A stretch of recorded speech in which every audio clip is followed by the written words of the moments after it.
छोड़ के चले जाना चाहिए, बड़ी सीधी सी बात है।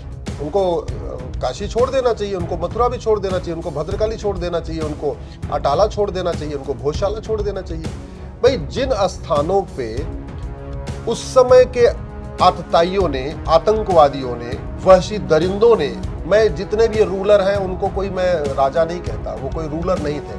इनफैक्ट जितने भी आतताई थे, चाहे बाबर, हुमायूं, तुगलक, गजनी, गोरी, वहशी दरिंदे थे, बलात्कारी थे, आतंकवादी थे, आतताई थे। हिंदुओं से उनको नफरत थी, इसीलिए वो केवल और केवल हिंदुओं की इंसल्ट करने के लिए उन्होंने हमारे मंदिरों को तोड़ा और मंदिर को तोड़ के उस पे मस्जिद बनाया। सर, सबसे पहले मैं बात करूंगी ज्ञानवापी की। एएसआई का जो सर्वे था उसकी रिपोर्ट को सार्वजनिक किया गया है। हिंदू पक्ष को भी एक कॉपी सौंप दी गई, मुस्लिम पक्ष को भी सौंप दी गई। अब हिंदुओं के लिए तो थोड़ी सी आसानी हुई है, हिंदू पक्ष के लिए। मुस्लिम पक्ष के पास क्या ऑप्शन हो सकता है? और या फिर मैं गलत कह रही हूं, हिंदू पक्ष की मुश्किलें आसान नहीं हुई है? दोनों पक्षों का एंगल समझाइए। देखिए, एएसआई की जो रिपोर्ट आई है उसमें जो बातें कही गई हैं, इसको हम लोग कई सालों से कह रहे हैं। हम लोगों ने जो पिटीशन फाइल किया है, विष्णु जैन जी हैं, हरशंकर जैन जी हैं, सब लोगों ने जो पिटीशन फाइल किया है बनारस में, हम लोग बार बार कह रहे हैं कि ये भगवान शिव का मंदिर है, ये मस्जिद नहीं है। वहां केवल गुंबद को चेंज कर दिया गया है, बाकी सब कुछ वहां पे मंदिर के वहां पे निशान है। तो एएसआई ने तो वही बात कही है जो हम पहले से कहते आ रहे हैं। हमारी बात पर उन्होंने एक तरीके से मुहर लगा दिया है। जहां तक बात है, आप ये कह रही हैं कि मुस्लिम्स के लिए, आप मुस्लिम को छोड़ के चले जाना चाहिए, बड़ी सीधी सी बात है। उनको काशी छोड़ देना चाहिए, उनको मथुरा भी छोड़ देना चाहिए, उनको भद्रकाली छोड़ देना चाहिए, उनको अटाला छोड़ देना चाहिए, उनको भोजशाला छोड़ देना चाहिए। भाई जिन स्थानों पे उस समय के आतताइयों ने, आतंकवादियों ने, वहशी दरिंदों ने, मैं जितने भी रूलर हैं उनको कोई मैं राजा नहीं कहता, वो कोई रूलर नहीं थे। इनफैक्ट जितने भी आतताई थे, चाहे बाबर, हुमायूं, तुगलक, गजनी, गोरी, वहशी दरिंदे थे, बलात्कारी थे, आतंकवादी थे, आतताई थे। हिंदुओं से उनको नफरत थी, इसीलिए वो केवल और केवल हिंदुओं की इंसल्ट करने के लिए उन्होंने हमारे मंदिरों को तोड़ा और मंदिर को तोड़ के उस पे मस्जिद बनाया। कई जगह तो ऐसा हुआ केवल गुंबद तोड़ा, कई जगह ऐसा हुआ दीवार को भी तोड़ा। और इनफैक्ट उन्होंने इंसल्ट करने के लिए हमारे चाहे वो जितनी मूर्तियां हमारी थी, उन मूर्तियों को वहीं दबाया। अभी आप देख लीजिए कितने साल से काशी विश्वनाथ में वहां वजू किया जा रहा है, जहां पे ज्योतिर्लिंग रखा हुआ है वहां वजू किया जा रहा है, हाथ पैर धोया जा रहा है, मुंह से कुल्ला किया जा रहा है। तो आप सोच सकती हैं उन आतताइयों का मतलब दिमाग कैसा था। मेरा ये मानना है भारत में रहने वाले सारे लोग हिंदुस्तानी हैं। जो बाबर, हुमायूं, तुगलक, गजनी, गोरी आए थे वो चले गए, उनके वंशज भी यहां नहीं बचे हुए। ये जो भारत में है, जिनको आप मुस्लिम्स कह रही हैं, एक्चुअली वो कन्वर्टेड हिंदू हैं। 400 साल, 300 साल, 500 साल पहले वो भी हिंदू ही थे। हमारे उनके पूर्वज एक थे। अगर आप 7-8 जनरेशन पुराने अगर आप जाएंगे तो कोई उसमें चौधरी मिलेगा, कोई जो है उसमें सिंह मिलेगा, कोई श्रीवास्तव मिलेगा, कोई यादव मिलेगा, कोई पटेल मिलेगा, कोई नाई मिलेगा, कोई धोबी मिलेगा। हैं वो सारे के सारे हिंदू।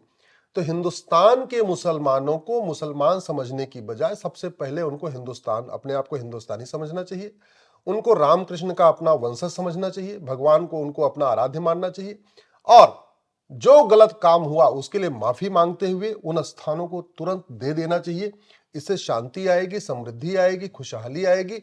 नहीं तो जो बार बार वो कोर्ट जा रहे, कभी डिस्ट्रिक्ट कोर्ट, कभी हाई कोर्ट, कभी सुप्रीम कोर्ट, और ले दे के उनके पास एक कानून है जिसकी आड़ में वो बातें कर रहे हैं, उसको कहते हैं प्लेस ऑफ वर्शिप एक्ट। और ये place of worship act Congress का महापाप है। कांग्रेस ने 50 से ज्यादा घटिया कानून बनाए हैं।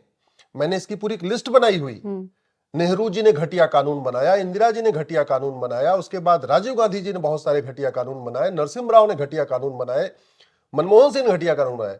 लेकिन इन सब में जो सबसे महाघटिया था वो नरसिम्हा राव का 1991 का जो प्लेस ऑफ वर्शिप एक्ट कानून है, वो बहुत ही घटिया कानून रहा है। उसको हमने सुप्रीम कोर्ट में चैलेंज किया है, बहुत जल्दी सुनवाई होने वाली है। पहले उसको सुप्रीम कोर्ट के 2 जज सुन रहे थे, अभी मामले को रेफर कर दिया। उन्होंने बोला बड़ा इंपॉर्टेंट मैटर है, उसको 3 जजों के बेंच को रेफर कर दिया गया है। अभी बहुत जल्दी सुनवाई होने वाली है। हमें पूरा विश्वास है कि जिस उस नरसिम्हा राव के कानून के बहाने वो लोग बार बार district court, high court, supreme court जा रहे हैं, सुप्रीम कोर्ट उस कानून को बहुत जल्दी खत्म करेगा।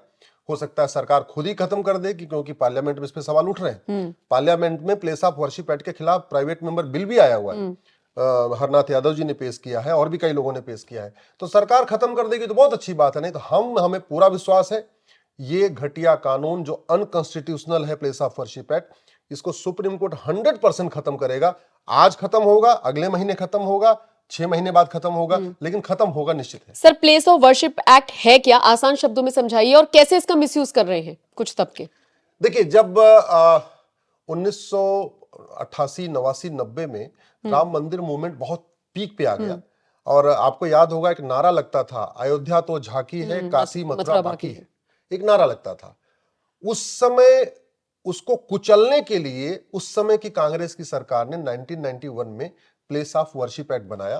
प्लेस ऑफ वर्शिप एक्ट बना के ये कहा, चूंकि अयोध्या में पूरी कारसेवा शुरू हो चुकी थी, उन्होंने कहा कि केवल अयोध्या का जो मामला है ये तो कोर्ट के जरिए हल होगा, बाकी और जितने भी धार्मिक स्थानों के विवाद हैं, चाहे वो काशी का है, चाहे वो मथुरा का है, चाहे जौनपुर के अटाला का है, चाहे मध्य प्रदेश में भोजशाला का है, चाहे गुजरात में वो भद्रकाली का है, ऐसे और भी बंगाल में पांडुआ का है, ऐसे कई सारे और मंदिरों का विवाद है।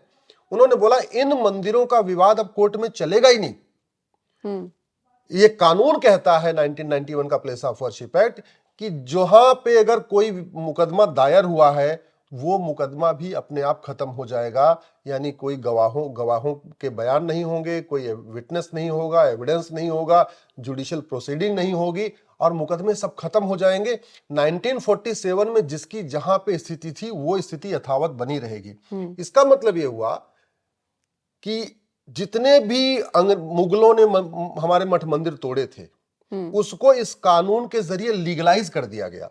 पार्लियामेंट का काम है, जो हमने सुप्रीम कोर्ट में भी दलील दिया है, पार्लियामेंट का काम है अगर गुलामी के समय कुछ गलत काम हुआ है उसको रिस्टोर करना, उसको लीगलाइज करना नहीं होता। गलत काम को गलत डिक्लेयर करना पार्लियामेंट का काम है। गलत कानून बनाया जाता है गलत काम को गलत कहने के लिए, सही काम को सही कहने के लिए। कायदे से एक मठ मंदिर को रिस्टोर करने के लिए कानून बनाना चाहिए था। मुगल काल में जितने मठ मंदिर तोड़े गए उनको एक ही कानून के जरिए रिस्टोर कर लेना चाहिए था। वो नहीं करने के बजाय नरसिम्हा राव ने कानून बना के कह दिया कि नहीं, अब काशी का विवाद नहीं चलेगा, मथुरा का विवाद नहीं चलेगा, कोई विवाद चलेगा ही नहीं, किसी कोर्ट में इसमें मुकदमा नहीं होगा। इसका मतलब हिंदू, जैन, बौद्ध, सिख के लिए कोर्ट के दरवाजे बंद हो गए। हमारे लिए जो जस्टिस, हमारा जो फंडामेंटल राइट है, संविधान में लिखा है जस्टिस फंडामेंटल राइट है, वो जस्टिस का कॉन्सेप्ट ही खत्म कर दिया। हम कोर्ट नहीं जा सकते, कोर्ट में जाकर अपनी गवाही नहीं दे सकते, कोर्ट में अपने सबूत नहीं पेश कर सकते। इसलिए ये मामला अभी तक ठंडा हुआ है, और इसी एक ही कानून का, जो कांग्रेस का कानून है 1991 का, इसी कानून को मुस्लिम पक्ष काशी में भी यूज कर रहा है, मथुरा में भी यूज कर रहा है, भद्रकाली भोजशाला में भी यूज कर रहा है, बार बार इसी की गवाही दे रहा है, इसी को मतलब ढाल बना रहा है, और मुझे पूरा भरोसा है ये कानून खत्म हो जाएगा।